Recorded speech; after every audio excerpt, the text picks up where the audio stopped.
नमस्कार। आज हम देखते हैं confirmation of Bohr's postulate by de Broglie equation. हमने पिछली जो कक्षाएं हैं उनके अंदर एटम्स के मॉडल पढ़े हैं। Thompson model, Rutherford model, Bohr model. Bohr ने जो पोस्टुलेट दिए एटम के स्ट्रक्चर के बारे में, उसने बताया कि नाभिक के चारों तरफ इलेक्ट्रॉन्स निश्चित कक्षाओं में चक्कर लगाते हैं और उन कक्षाओं के अंदर वो किसी तरह का चक्कर लगाते समय एनर्जी लॉस उनका नहीं होता। इलेक्ट्रोमैग्नेटिक रेडिएशन के द्वारा किसी तरह का लॉस नहीं होता। तो बोहर मॉडल के अंदर हम देख रहे हैं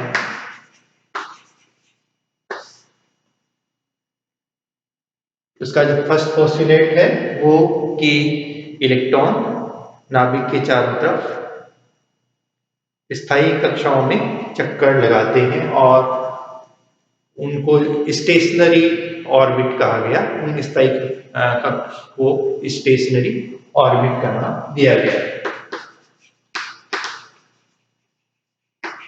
इन स्टेशनरी ऑर्बिट्स के अंदर जब इलेक्ट्रॉन चक्कर लगाता है तो उसमें किसी तरह का एनर्जी का लॉस इलेक्ट्रोमैग्नेटिक रेडिएशन के द्वारा नहीं होता है। और इनके अंदर जो जब इलेक्ट्रॉन चक्कर लगाता है तो उस पे दो फोर्स काम करते हैं। एक फोर्स नाभिक का जो अट्रैक्शन फोर्स होता है वो अंदर की तरफ, जैसे ये नाभिक है, न्यूक्लियस है और उसकी चारों तरफ एक स्थायी कक्ष के अंदर इलेक्ट्रॉन घूम रहा है। तो ये जो इलेक्ट्रॉन है इसके ऊपर दो फोर्स काम करते हैं। एक अंदर की ओर नाभिक का जो आकर्षण बल है, अट्रैक्शन फोर्स, जिसको हम कहेंगे J² अपॉन R² से रिप्रेजेंट करते हैं। और दूसरा सेंट्रीफ्यूगल फोर्स जो बाहर की तरफ है, जिसको हम mv² अपॉन R से रिप्रेजेंट कर रहे हैं।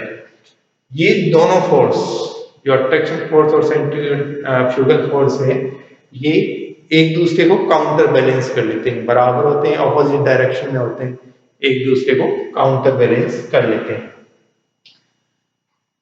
ये फर्स्ट पोस्टुलेट है बोहर ने जो दिया। दूसरा जो है वो ये है कि इलेक्ट्रॉन उन्हीं कक्षाओं में चक्कर लगा सकते हैं जिनके अंदर कोणीय संवेग, इलेक्ट्रॉन का जो कोणीय संवेग होगा, एंगुलर मोमेंटम,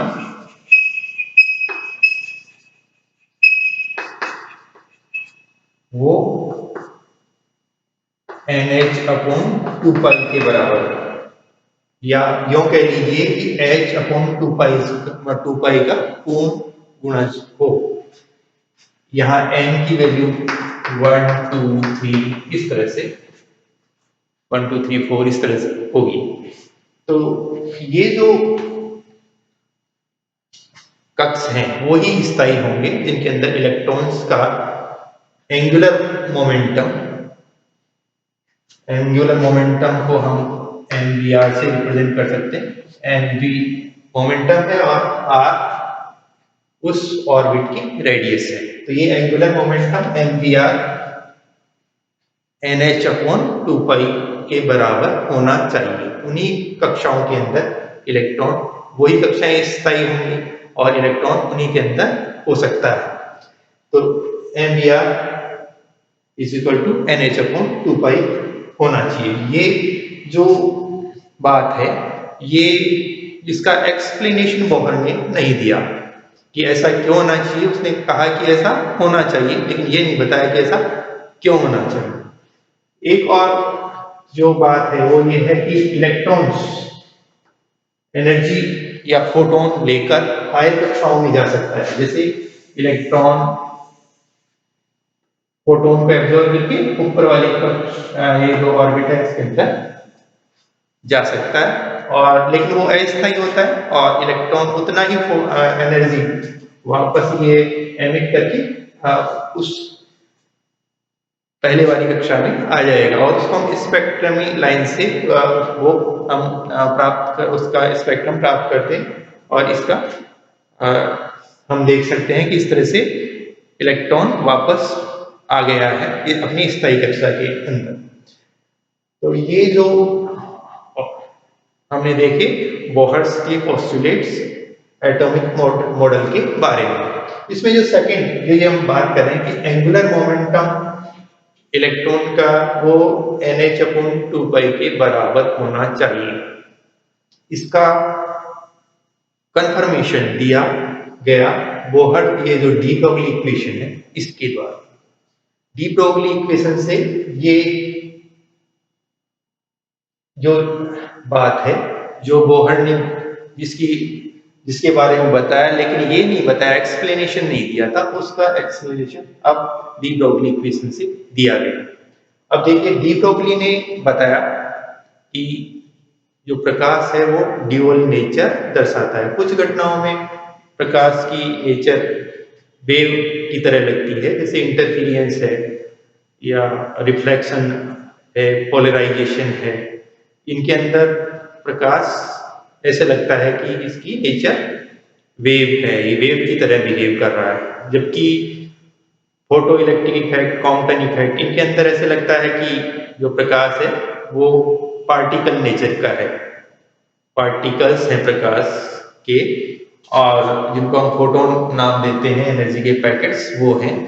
तो ये जो दोनों तरह की घटनाएं हैं प्रकाश के लिए उसके बारे में डी ब्रोगली ने कहा कि प्रकाश की द्वैत प्रकृति है ड्यूअल नेचर है और इवन जो माइक्रो पार्टिकल्स हैं जैसे इलेक्ट्रॉन्स हैं प्रोटॉन्स हैं इनसे भी संबद्ध वेवलेंथ होती है जिनको वेवलेंथ होती है और उनसे भी संबद्ध उनसे भी एसोसिएटेड वेव होती है जिसको मैटर वेव का नाम दिया डी ब्रोगली ने मैटर वेव का द्रव्य तरंग मैटर वेव द्रव्य तरंग इनको कहा गया।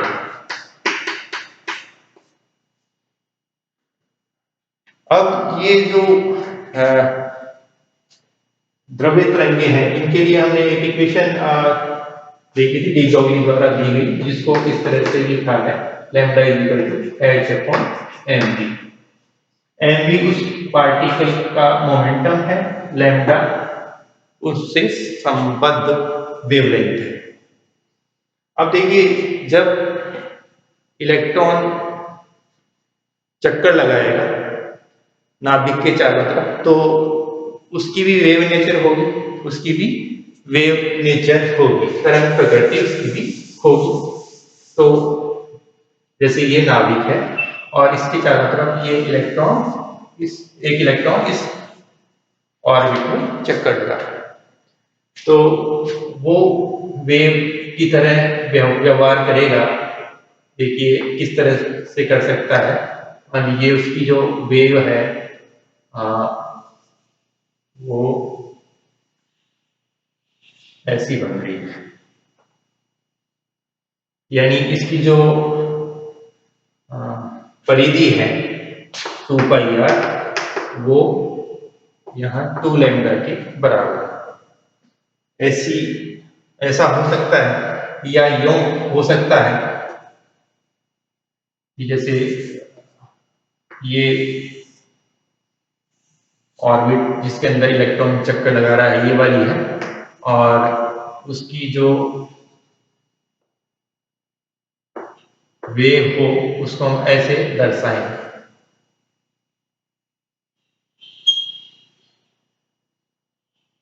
इसमें हम कहेंगे कि इसकी जो परिधि है वो 3 लैम्डा के बराबर होगी या यूं हो सकता है कि इलेक्ट्रॉन जिस कक्षा में चक्कर लगा रहा है वो उसके अंदर जो वेव बन रही है वो इस तरह की हो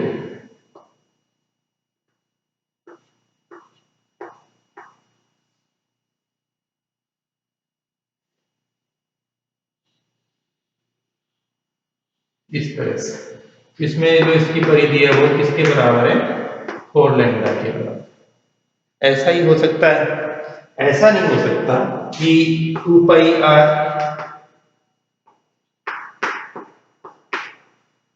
इसके बराबर हो,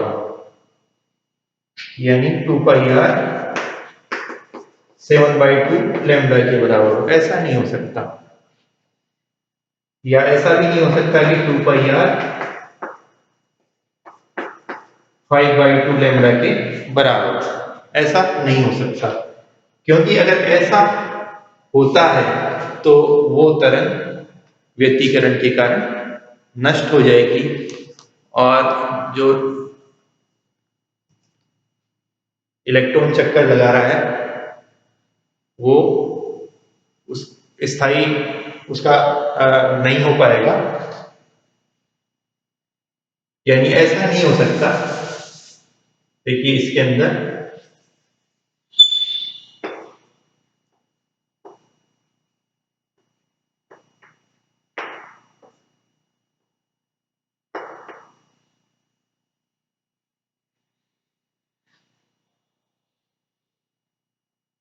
ऐसा नहीं होगा। ऐसा होने पे ये तरंग व्यतिकरण के कारण नष्ट हो जाएगी। तो ऐसा नहीं हो सकता। यानी इलेक्ट्रॉन उन्हीं कक्षाओं में चक्कर लगा सकता है जिनके अंदर 2 पाई आर एन लैम्डा के बराबर हो। 2 पाई आर एन लैम्डा के बराबर हो, केवल उन्हीं कक्षाओं में इलेक्ट्रॉन चक्कर लगा सकता है। अब देखिए लैम्डा की वैल्यू हम यहां से h/m भी रखते हैं। 2 pi r is equal to n h/m भी, ये हमने लैम्डा की वैल्यू रख दी।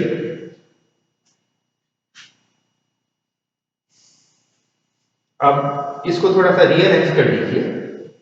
इसको हम ऐसे लिख सकते हैं, ये 2 पाई को इस साइड में ले जाइए और एम बी को इधर ले आइए। तो इसको हम ऐसे लिख सकते हैं, m b r is equal to n h upon, देखिए 2 पाई इधर आ गया तो 2 पाई।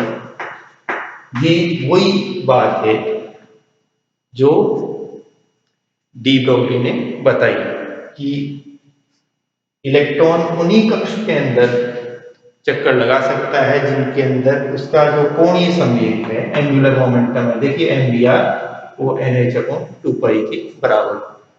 तो जो बात बोहर ने कही उसका वेरिफिकेशन, उसका कंफर्मेशन डी ब्रोगली इक्वेशन के द्वारा होता है। तो इस तरह से confirmation of Bohr's postulate by de Broglie equation ये हमें प्राप्त होता है।